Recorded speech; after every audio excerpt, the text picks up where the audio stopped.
Hello and welcome. I am Steve Clemons, editor-at-large of The Hill. Thank you for joining us on day 3 of the virtual Democratic National Convention. This morning we focused on the mood of the American public and what pollsters are learning as they speak with voters across the country. And now we will discuss what continues to be a major factor on the campaign trail, particularly in this time of the COVID era, and that's what's going on with the COVID crisis. As Election Day approaches, the COVID-19 pandemic remains an ever-present threat. The U.S. now has more than 5 million cases and over 170,000 deaths due to the virus. In the midst of this health crisis, medical professionals and hospitals, particularly those training the next generation of healthcare providers, are on the front lines and were some of the first to adopt innovative methods to overcome the challenges brought on by COVID-19. Today, we'll be speaking with policymakers and medical experts about lessons learned from the coronavirus pandemic and how we can build a more responsive and resilient healthcare ecosystem moving forward. I'd like to thank our sponsor, the Association of American Medical Colleges, for their support of today's event. We have a fantastic lineup of speakers, including members of Congress, as well as hospital and medical school leaders. Before we get underway, a few housekeeping notes. You can make me very happy by tweeting us at @TheHillEvents using the hashtag #TheHillCovid. We'll put that in a positive way, but the Hill COVID. We're broadcasting live and we'll be taking your questions throughout the program. As with any live stream, you could experience occasional trouble with the video. Refreshing the page should in most cases fix the problem. That's what they tell me anyway. Good luck. My first guest today is Congresswoman Doris Matsui.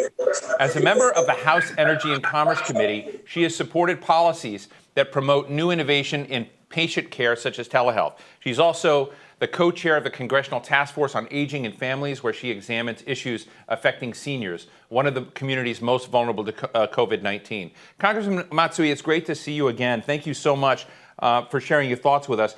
Let me just ask, and we've now, been watching. This is the third day of the convention. And I guess I'm always, we're going to be doing this for the Republican convention next week, and I get really excited, about what I hear. And as I talked with Jim Clyburn this morning, a lot of this is really easy to say, it's harder to do. And so when it comes to healthcare and prioritizing healthcare equity, healthcare innovation, and justice in healthcare, what do you think the priorities really need to be if Joe Biden and Kamala Harris take the White House? Well, it's very interesting what you say, Steve, because we have a confluence of events around this election. And it happens to be of the moment when we have the issues of racial equity. Healthcare has always been a fundamental issue. The election process is also going on at the same time. But what I really believe is COVID is still the most important concern for the Americans as we head into November. And, it's clear to me that to finally overcome this virus, we really need leaders who can prioritize fighting COVID and preparing for future global threats. And so at all levels of government, we really do need to have a leadership that's going to take that responsibility to help the American people go through this crisis. Now, we all know that Congress has been engaged in this throughout the year, but in particular, the COVID crisis has really enlightened us in many ways about the inequities that take place. And I think to a certain degree, that is something that we are addressing now in much more fundamental ways, because we see where the disparities lie. We understand, particularly with the most at risk, and that would be those that are probably older population, and also the minority populations who don't have the access to health care that a lot of the people do. So I think fundamentally we have to address those kinds of things and understand that here we have a situation where everybody has to be on board. And that's why I'm so happy to be here today with the academic and medical centers, because they're definitely the institution that has to do it all. And they have addressed and seen some of the disparities. They're on the front lines as far as caring and training. And we also understand that they're also trying to do the research at the same time. So I am really delighted to be here, and understanding also that whoever we are, whatever we're doing, this election is really very, very important. This is a situation where everybody understands that if you don't have your health, it's difficult to move forward. And here we have this COVID crisis, and we have this economic situation now because of this COVID crisis, and underscoring is the disparities that we see throughout our population. This is the moment that we have to stand up and decide who we are and what we must do to move forward. So I really appreciate being here, and talking with you, because you've always been someone who's been interested in issues that affect the American people. And this week and next week, certainly people have an opportunity to see where the parties are. Well, I always like talking to you. I mean, we always have a great conversation, and it's often about health or our elder community. And today, I mean, just in a little while, I have sort of these staggering panels of brilliant talent on, that are running medical colleges, medical universities, engaged in training. And I know they're part of the health ecosystem. And I guess, Representative Matsui, I just am interested in when you kind of look at the ecosystem of health, so that we're not just looking at one strand and we're right in the middle of a pandemic. Is there a chance to take this stress of this moment and begin fixing things that needed to be fixed before, that were pre-existing conditions in the country, if you will, and what some of those might be? Well, absolutely. I think with every type of situation like this, when you have a crisis, you have to look to see how do you make it better? And you really understand that we had things going on. I worked on the Affordable Care Act from the very beginning, and we all knew that that particular ACA really needed to be improved, and we didn't get a chance to improve it. But we knew that we had to use technology to lower the cost. We had to look at how we have access to health care. And what we found this time, when it comes to innovation and health care, telehealth has become the silver lining of the pandemic. It's leveraging technology is proven to be really important to preserve the continuity of care. Now, healthcare systems and providers nationwide, including Medicare, are reporting a massive increase in telehealth utilization. And we can understand why. We can minimize transition risk and promote both patient and provider safety by allowing patients to visit their healthcare providers remotely. We kind of always knew this. We always had these impediments moving forward. When there's a crisis, you just got to do what you have to do. And so it's important, particularly when you think about the Medicare population, that they're able to access the providers. And also, we're trying to address disparities in provider shortages and language barriers. And you really can address them by using telehealth, because you can actually connect patients in, let's say, rural areas or underserved areas with providers, who aren't in their own neighborhoods. So this is so important today. And we have gone through and really have a lot of CMS in a sense of trying to ensure that during this crisis, we have actually been able to ensure that, no matter where you live, it could be in your home, it could be in a community health center, whatever, you can actually access your telehealth and actually, really access the providers in a way that we couldn't before. We have these waivers. We want to make them permanent because they really do work today. And I really believe that the country today understands that we don't have to go to our doctor's offices and wait in the waiting room. We don't have to wait to get an appointment. We can actually get online and really access the providers quickly to see if we really do have to come in. What kind of medication do I really need? And using some smart devices, you can actually, look, I have a little rash. Can you tell me what this is all about? We've always wanted to do this, but in this pandemic, we've had to do it. We've had a lack of providers being able to access their patients not being able to access their providers. We've had the sense of people who really didn't want to leave their house. And transportation was a problem. And also another thing too, mental health has been the place where there have been a lot of difficulty. Having telemental health has been so critical here. Because people can actually access the providers when they need it. In a crisis period, when you have a mental health challenge, you can't wait. You need to talk to your provider right away. And that is for young people, for students, for people in a crisis with work, or also, our senior population. they need help too. And the telehealth has been the silver lining through all of this pandemic. You know, Congressman Matsui, I think one time I told you, I think we were on stage together, and I told you I had this little focus group of some friends that worked for medical centers and different parts of the health ecosystem. And I asked them, I said, tell me what the edgiest, most controversial, most important issue in healthcare to fix. And they said, reimbursements. And I just fell out of my chair. I said, oh, my eyes glazed over. I'm trying to understand. But, you know, when you talk about telehealth, this is another dimension of the reimbursements controversy. And I don't want to go, you know, too deep into it.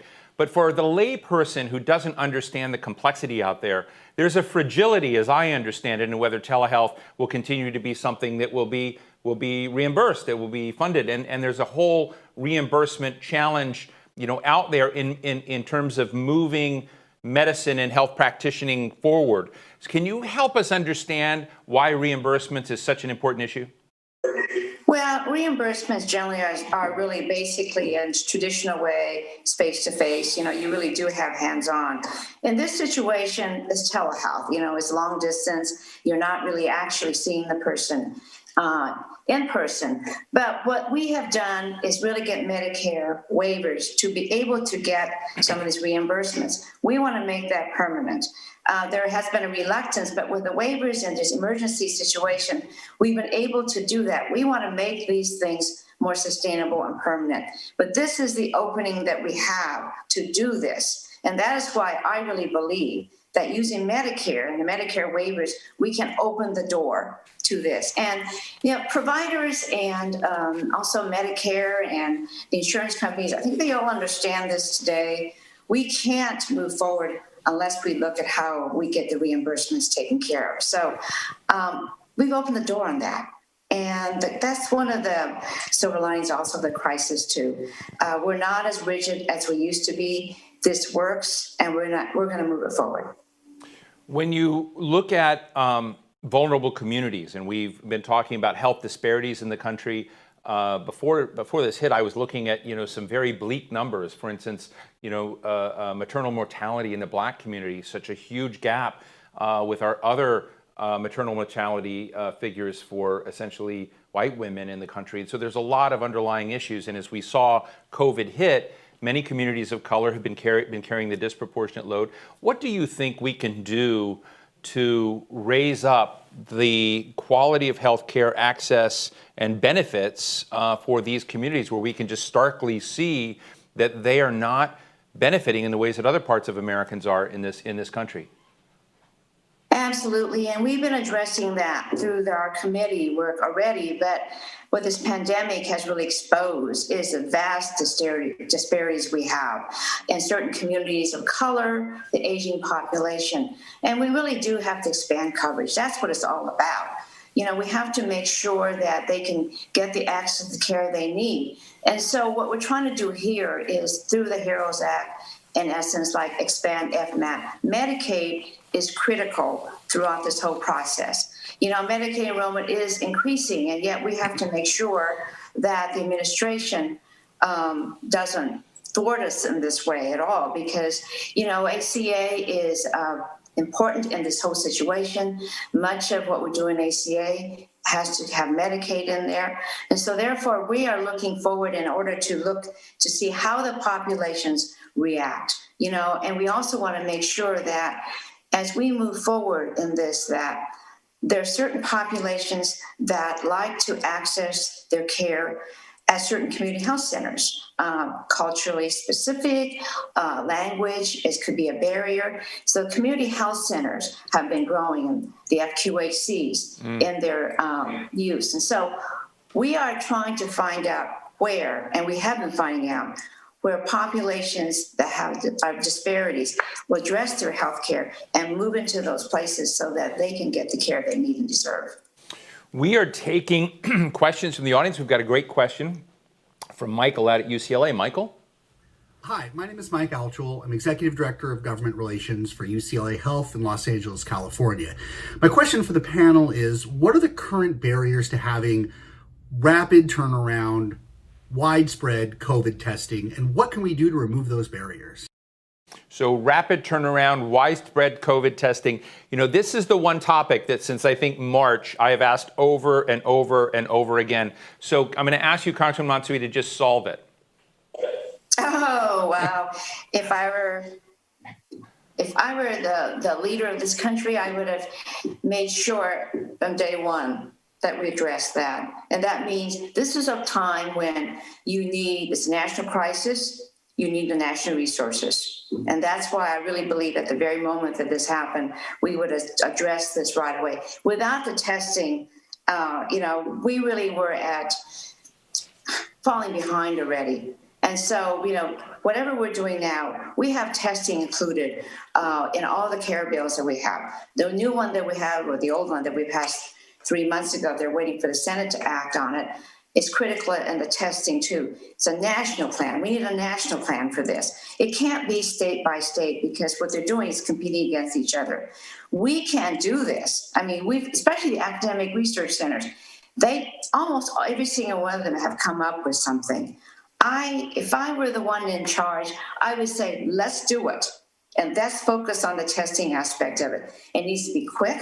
We need to be able to address it quickly in a time. And if you have it you have a test results in 5, 10, even 2 weeks, it doesn't help at all. We need to know right away. Otherwise, you might be infecting people already without knowing it. So rapid testing, I think we're focusing on that now. There is a laser-like focus from a lot of the states and the academic centers. And I think most of the people are now moving forward on that. We're trying everything right now. I wish we would have had this earlier. And that's where leadership comes in. That's where we need to have it at the national level. But since we couldn't there, we're trying to do it legislatively, but the states are trying to do it on their own too. And thank goodness for them. I'm about to talk in part of the sponsor segment with David Skorton. And of course, we all know David, who used to run the Smithsonian. He's a great secretary of the Smithsonian. Now he's president of the Association of American Medical Colleges. And AAMC has this roadmap, this plan that it is suggested it needs to go out that isn't just about now, but it's about the future. And one of the things that they include, I'm about to talk to him about it, is to remedy critical supply and drug shortages. And this is along the lines of a strategic reserve. We kind of had one, but it kind of flopped. So I'm sort of interested, how do you unflop and fix the notion of needed reserves, needed supplies, needed drugs, and is that on the priority list for Democrats this week? Absolutely. And, the Obama administration was always going through that anyway. We had that moving along. And you have to sustain this. And by the way, David Skorton's fabulous. I'm a regent of the Smithsonian. I worked with him when he was secretary. He's fabulous. And as the head now, AAMC, he understands what has to be done. We have to be constant in doing this. We know what happened this time. We were planning for it already, but then the ball got dropped. We now know that we have to continue planning this, have our reserves, keep doing our research, and understanding that we have to it's a dynamic situation. We can't just say, we got a reserve and that's it. No, we have to make sure that it is current and it's something that we can also update as we move along. And the academic medical centers understand what it's all about. And, as I said before, they're into the caring, they're into the research, they're into the training, they're into development, therapeutics. They want to, and they're on the ground too. I see them. I have the Davis Medical Center, UC Davis Medical Center in Sacramento. I see them on the ground all the time. They do everything. And that's why I really believe that if we follow their model through this crisis so that we can avoid this kind of crisis moving forward. That's what we want to do. And I think that that's what we have to do today this is the time that we have to ensure that we will never let this happen again. And that is where the academic medical centers, the community health centers, all of us have to be involved in this, and particularly government too.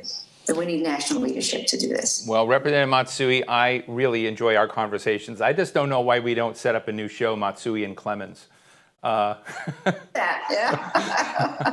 Listen, thank you so much for joining us today on this very important topic, and good luck this week. Thank you very much.